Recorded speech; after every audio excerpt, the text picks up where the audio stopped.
Bom, a provocação que você me faz, inicialmente, é falar sobre a diferença entre viver e sobreviver de capoeira. Para responder essa pergunta, eu queria dizer o seguinte, foi exatamente dentro da capoeira que eu iniciei a minha trajetória de pesquisadora de capoeira.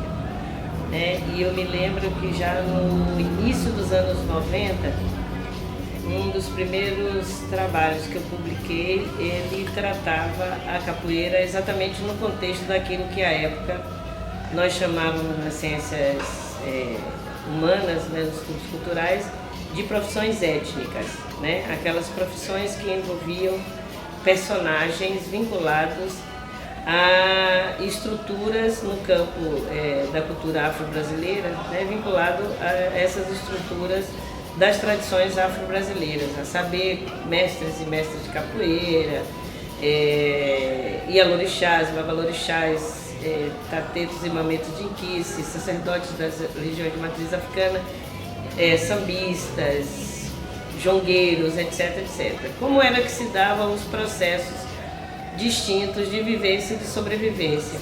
Mas ainda, no que diz respeito à capoeira, já naquele momento eu fazia uma pergunta: quem atinge os níveis de excelência e ou de sucesso no contexto desse cenário de profissionalização da capoeira?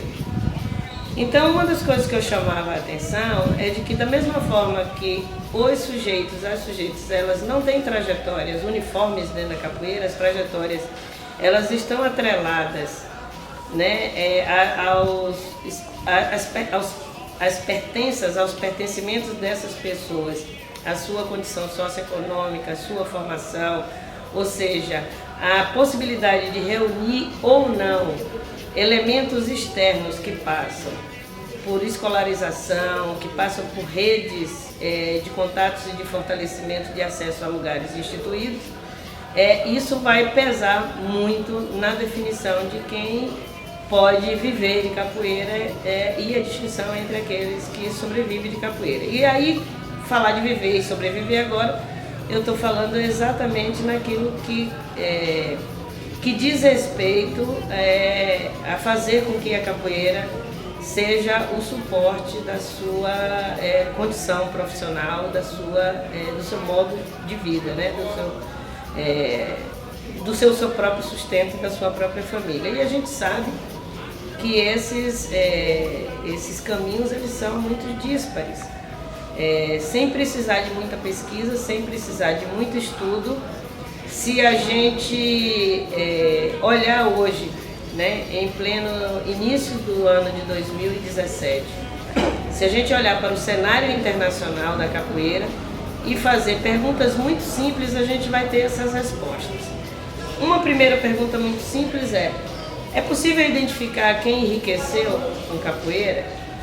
Quando a gente identificar isso, a gente começa a acessar uma série de detalhes que nos conduzem exatamente a identificar quais são as redes e os procedimentos que fizeram com que essas pessoas tivessem essa possibilidade. A outra coisa pensando não aqueles que enriqueceram, mas aqueles que vivem confortavelmente da capoeira. É possível identificar sujeitos, pessoas que hoje vivem confortavelmente, e se sustentam a si e a sua própria família através da capoeira, aí a gente vai ver que esse quadro começa a ficar muito mais difuso. E quando você passa para um terceiro estrato, um terceiro segmento, aí você vai ver que, por exemplo, desse quantitativo de milhões de praticantes de capoeira, muitos deles estão, na realidade, atrelados a uma construção de uma rede que essa sim, ela beneficia a poucos, mas de alguma forma posiciona essa grande maioria dentro de uma rede de referências. Então a gente tem aí um outro capital para que essas pessoas possam se movimentar dentro do próprio espaço da capoeira.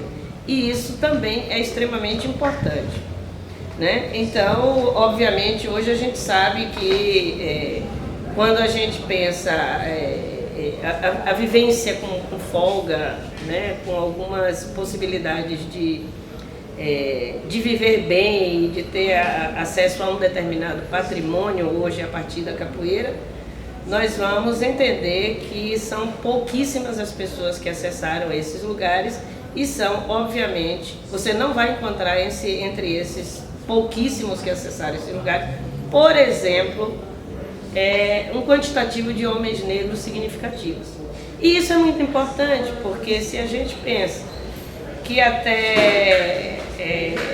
vou tomar como marco não a trajetória de vida do mestre Bimba, mas vou tomar como marco o processo em que a história do mestre Bimba, para identificar um processo em que a capoeira deixa de ter uma linguagem mais homogênea e passa a ter linguagens distintas. Então, o próprio mestre Bimba é um bom exemplo disso, né? Ele não usufruiu dos benefícios da sua própria criação, mas muitos que vieram depois dele passaram a se beneficiar disso. Então, isso tem a ver com a possibilidade e o tipo de possibilidade com que essas pessoas acessam as suas redes de conhecimento, sobretudo aquelas vinculadas às estruturas de poder do próprio Estado. E como o Estado brasileiro e a sociedade brasileira, de um modo geral, segue sendo racista, se hoje eu chego num lugar que não tenha capoeira nenhuma e coloco ali um jovem branco e um jovem negro, ambos para começar um trabalho com a mesma qualificação de capoeira, oriundos do mesmo grupo, da mesma formação de capoeira, obviamente que aquele sujeito negro ele vai amargar dificuldades muito maiores, inclusive para tentar provar que a capoeira, né, não é um espaço de formação para a marginalidade, que é o que vai seguir acompanhando aquela corporeidade negra, né? O homem branco ele não precisa falar da sua própria cor, ele não precisa justificar o seu lugar no mundo. O homem negro ele vai ter sempre que fazer isso. Da mesma forma as mulheres, né? Obviamente a gente sabe hoje que existe uma mudança significativa no número de mulheres, né? E ainda que algumas poucas, né, se comparado ao quantitativo, tenha hoje alcançado aquilo que nós supunhamos como espaço de poder, a gente percebe que o poder é uma palavra que só se verifica através da autonomia plena. E enquanto essas mulheres estão vinculadas a grupos e a redes de grupos de capoeira, que lhes façam estar em papéis de secundarização, mesmo obtendo e ostentando títulos de mestre de capoeira, a gente vai ver que os procedimentos são distintos. Então, uma das coisas que a minha pesquisa já apontava naquele momento, primeiro, é que pensar essa possibilidade de viver de capoeira, ela vai ser bem mais, ela está bem mais estruturada dentro de alguns segmentos de capoeira do que em outros.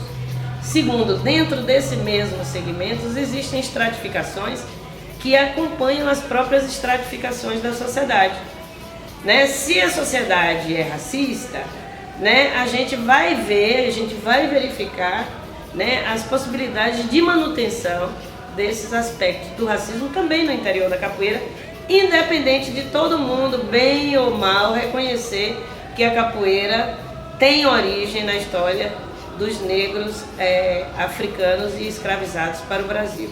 Independente de todo mundo reconhecer isso, né?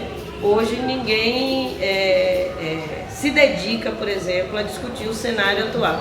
O certo é que os sujeitos matrizes da capoeira eles foram deslocados, né? Então essa é uma coisa. E a outra coisa é a gente pensar aí um outro aspecto, né, desse viver e sobreviver de capoeira. Obviamente, para muita gente que entra na capoeira, nem todas as pessoas que entram na capoeira entram com os mesmos objetivos, né? Nem todo mundo que entra na capoeira para ser mestre de capoeira, nem todo mundo entra na capoeira para conseguir alcançar algumas graduações, fazer sucesso através da capoeira. Tenho certeza que não, né? As pessoas entram na capoeira por encantamento, elas olham para a capoeira produz um encantamento e isso as leva para a capoeira. dentro da capoeira elas passam a enfrentar desafios pessoais muito intensos.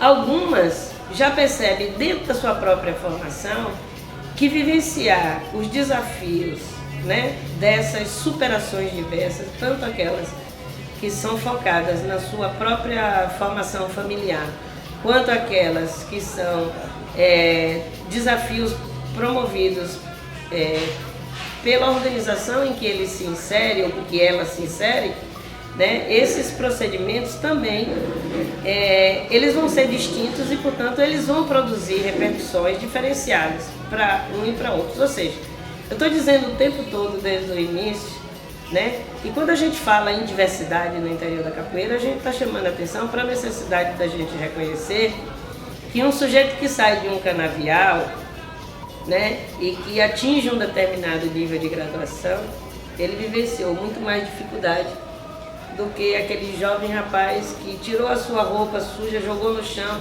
teve a sua trabalhadora doméstica que chegou lá, pegou no chão, lavou, né? Que ele não teve que trabalhar para promover o seu próprio sustento, que ele não teve que, ele ou ela, né, não teve que trabalhar para promover o seu próprio sustento, não teve que enfrentar uma série de adversidades que o mundo de uma sociedade, o mundo de um modo geral, para uma sociedade racista, lhes impõe. Então, assim, não dá para esquecer essa dimensão racial na capoeira, né? Porque isso hoje marca diferentes trajetórias. A gente tem percebido isso, marca diferentes trajetórias.